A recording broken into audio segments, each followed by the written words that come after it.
So I'm gonna start off with Prester John, read a little bit about Prester John, and then I'm gonna read about finish reading about the Mongol invasion. So the Mongol invasion happened in the 13th century. This happened in the 11th century. Prester John's letter going out to Europe. Nobody could figure out where this man was and where this letter was coming from because Europeans didn't know about America. They knew where India was. They knew where Asia was. They knew where Russia was. It was all right there. So he wasn't in Syria, but that's what a lot of the articles keep saying. He was from Syria. He's from Ethiopia. He couldn't have been in the places where you guys knew of because you could just go there and figure out, oh, he's not here. He wasn't there. Nobody could find him because they didn't know how to get to America. And so to me, I feel like, all of the years that the Moors were ruling in Europe, when it came time for when the war started with the Crusades, because first these, what they call them, Knights Templars, whoever these knights were that they sent out to go search for Jerusalem because they want to find the gold. They want to find what it was it was the legend of El Dorado, the city of gold. They were looking for this stuff. One thing they were saying that this would do so good for these riches, this gold would do so good for the Christian church. So it was about finding the gold, finding the treasures of Jerusalem, and this kind of thing. They wanted the treasures of Prester John. So anyway, I believe Prester was in America. I believe that a lot of places that America is the old world, and that all of the things, the stories in the Bible happened in America. They didn't happen in Europe. They didn't happen in the Middle East, which is actually North Africa. Okay. So anyway, this is what was the medieval legend of Prester John. In the late Middle Ages, a story about a distant Christian ruler began to circulate in Europe. Who was this Prester John, and how did this tale evolve over time? In the Middle Ages in Europe were characterized by intense religious warfare, both within Christian states and against the Muslim empires in the Middle East. The Muslim Empire was in Europe at that time. The perfect storm of religious conflict and curiosity for foreign riches birthed one of the greatest legends of the era, the story of Prester John. Said to be a wealthy Christian ruler located in the Indies, Prester John captured the imagination of European explorers and leaders, yet the fabled king never actually existed. Yes, he did. He was a fictional creation. Nobody made that up.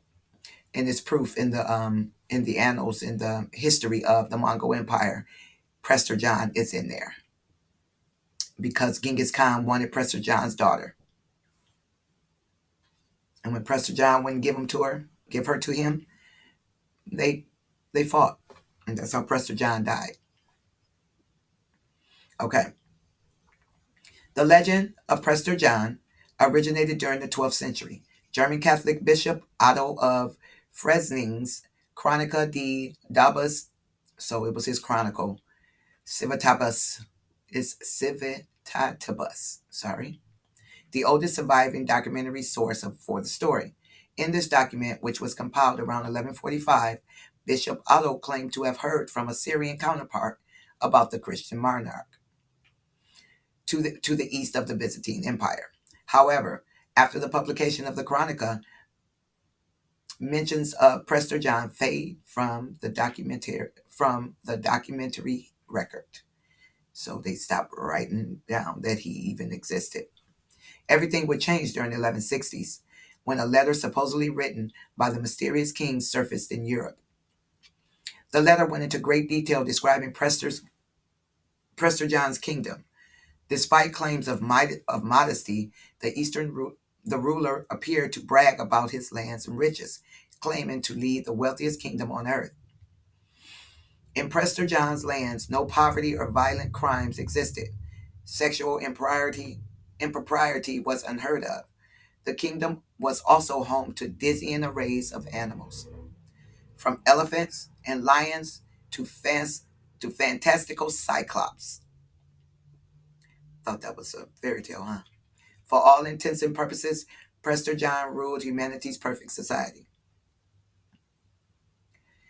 To say that European elites were intrigued by the letter would be an understatement. Translations appeared by the end of the century and even attracted the attention of Pope Alexander III. Alexander was so intrigued that he wrote his own letter to Prester John and sent a confidant named Master Philip to find the king. Philip apparently returned to the Pope empty handed. The other article said Philip never returned. Modern scholars agree that Prester John's letter was a forgery. Although it was addressed to the Byzantine emperor, only Latin Christendom appeared to have received it. Prester John described his kingdom as being located in the three Indies, but did not specify further. To this day, the author of the original letter is unknown because it was Prester John. So I'm going to read that too. I just want to finish reading this real quick. Prester John's alert to Europeans initial alert to Europeans must be viewed in the context of one of the medieval periods during most defining events, the Crusades. Driven by both religious zeal and a desire to strengthen their power at home, so they wanted to take what he had. Kings across Europe committed to reclaiming Jerusalem from the Muslims. So, the Muslims, in their 700 years, the Israelites were with the Muslims. So, when they conquered Spain, was he from the tribe of Simeon? One of Israelite was with a Moor that crossed the Gibraltar into Spain. It was Israelites and Moors. Um, and let me say Israelites and Muslims, okay? Because Moor don't necessarily mean that you're a Muslim. Okay, so and then it says thousands of European Christian warriors traveled to the Middle East in search of God and glory. The Prester story cut to the heart of both the greatest fears and the most treasured dreams of Latin Christendom. The mythical king's wealth could be a great help to the crusading nations. See, these crusaders, they were out there with this big old red cross and the swords or whatever they fought with, talking about they're trying to bring glory and what else did they say?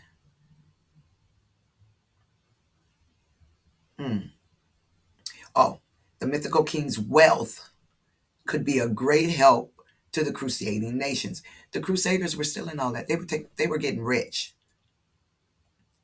Of course they were. They were going out whenever the Pope told them to go out and do whatever they were stealing and taking whatever they wanted to take. Okay. The Prester John story cut to the heart of both the greatest fears and the most treasured dreams of. Okay, yeah, sorry, I just read that. If Prester John didn't come to Europe's aid, though, wouldn't the legend lose its power? As it turns out, the exact opposite happened. The tale of the priest king only shifted focus. After all, another threat to Christian Europe lay on the horizon: the Mongols. So they had the Mongols coming around the 11th, 12th century, but they were already dealing with the Muslims. They were already dealing with Islam. So Islam was already still, it was fully functioning in the 1100s or early 1200s, fully functioning. So when the Mongols came along, it was like Europe was getting crushed from both sides. Over here, coming off of the coast of Africa into Spain, and then over here from Siberia coming in. Not long after the Fifth Crusade ended, the Mongols under Ghengis Khan invaded Eastern Europe. After Ghengis Khan's death in 1227, the Mongols intensified their military efforts. The empire's fearsome cavalry rained arrows down on Ukraine, Poland, and Hungary. Europeans wouldn't regain the initiative until 1242, with the death of Genghis Khan's successor, Ogidi Khan. The legend of Prester John became entangled with the Mongols afterwards. In 1245, Pope Innocent the Fourth, excuse me, sent an envoy to try to convert the Mongol Khan to the Catholic Church. He made his belief clear that the Khan was not the same as Prester John. The Venetian explorer Marco Polo similarly did not equate the elusive priest king with the Mongol ruler.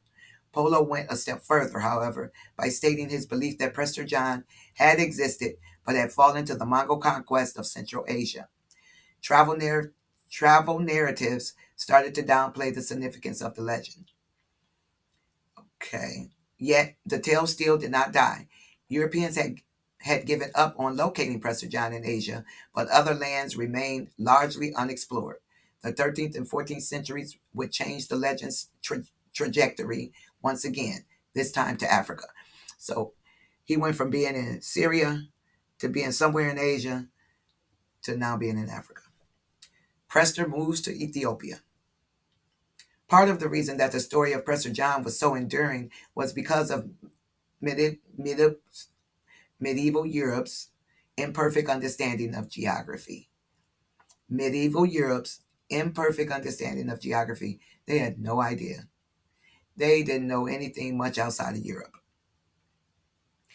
But the Moors that they kicked out, the Muslims that they kicked out, and the Israelites that they kicked out or killed or whatever, put into slavery, and then, whoever was left, the people that converted, the children that didn't get sold or whatever, they couldn't tell them anything about where this person could be.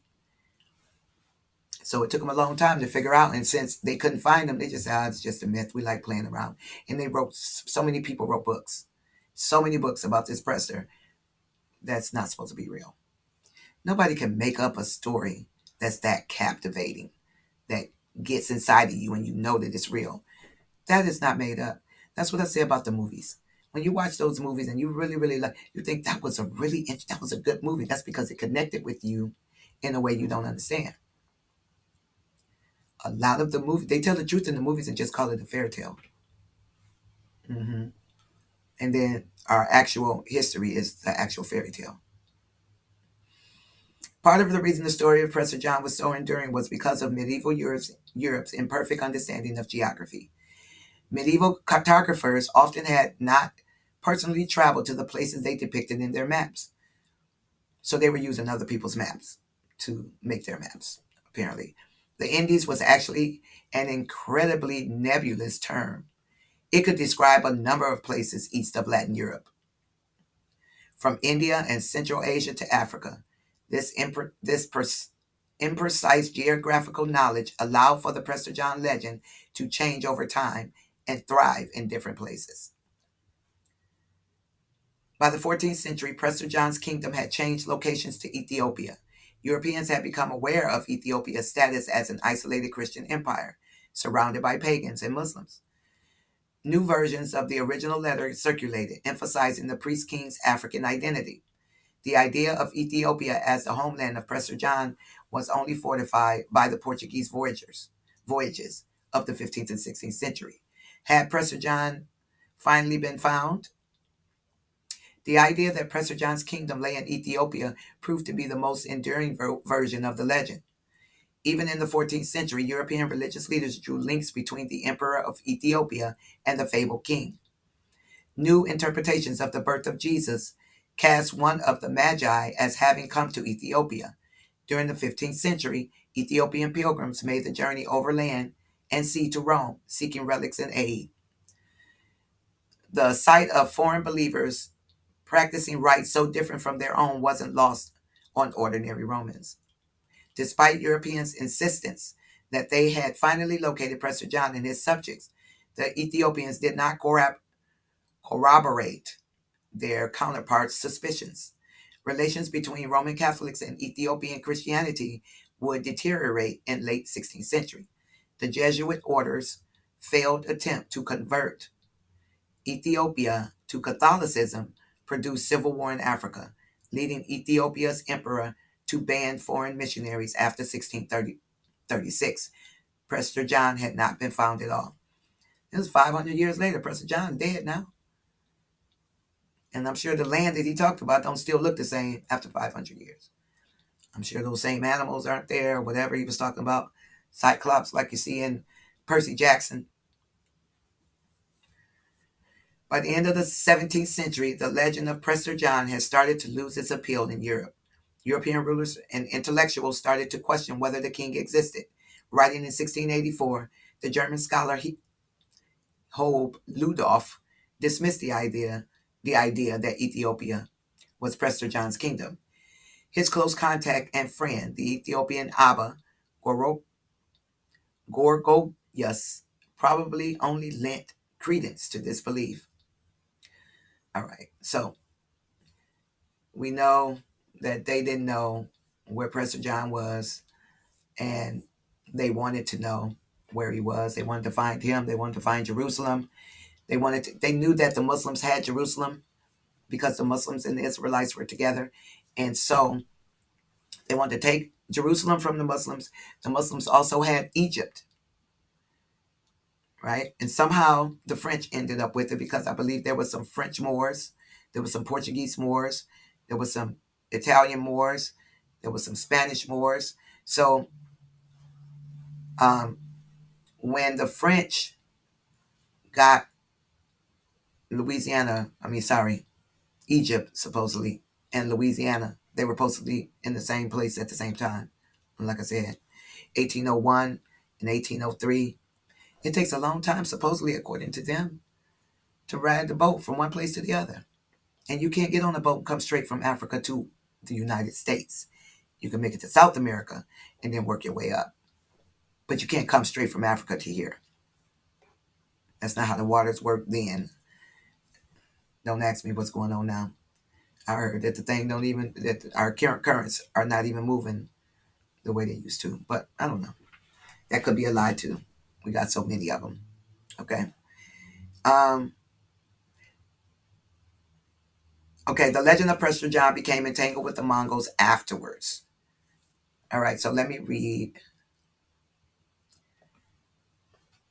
this here. It said at first Prester John was imagined to reside in India. Okay. So it was India, Syria, Asia, Ethiopia, and never America. The letter described the very rich lands of this monarch located in Central Asia or wherever he was. The king said he lived in an immense palace made of gems and gold, and said he governed a huge territory extending from Persia to China. For many years, the myth. Okay, so he said from Persia to China, but Prester John wasn't in China because Genghis Khan was ruling China, right? Genghis Khan came to where Prester John was, wherever China was at that time. Because to say that China was where it is now, well, China, if they had any one of their emperors that went beyond their nation to conquer other lands, I've seen plenty of maps with China listed in America, and America also being Asia Minor or Asia Major, one of those. Because India and Asia, sometimes it's interchangeable, right? Like, it was that area considered all of Asia or all of India? Just depends on the map you see. Okay. Um, for many years, the myth of Prester John was associated with the dream of reaching a sumptuous kingdom where all material pleasures were fulfilled and people lived in opulence. The legend of Prester John drew strongly from earlier accounts of the Orient of Western travelers there. Particularly influential were the stories of St. Thomas the Apostle, proselytizing in India. So now we're back in India again. Recorded especially in the 3rd century work known as the Acts of Thomas. This text inculcated in Westerners as an image of India as a place of exotic wonder, and offered the earliest description of St. Thomas establishing a Christian sect there. Motifs that loomed large over later accounts of Prester John. Okay. All right. The Mongol Empire. In 1221, Ghengis de Vitry, Bishop of Acre, returned from disastrous Fifth Crusade with good news. King David of India, the son or grandson of Prester John, had mobilized his armies against the Saracens. He had already conquered Persia, then under the Khwarezmian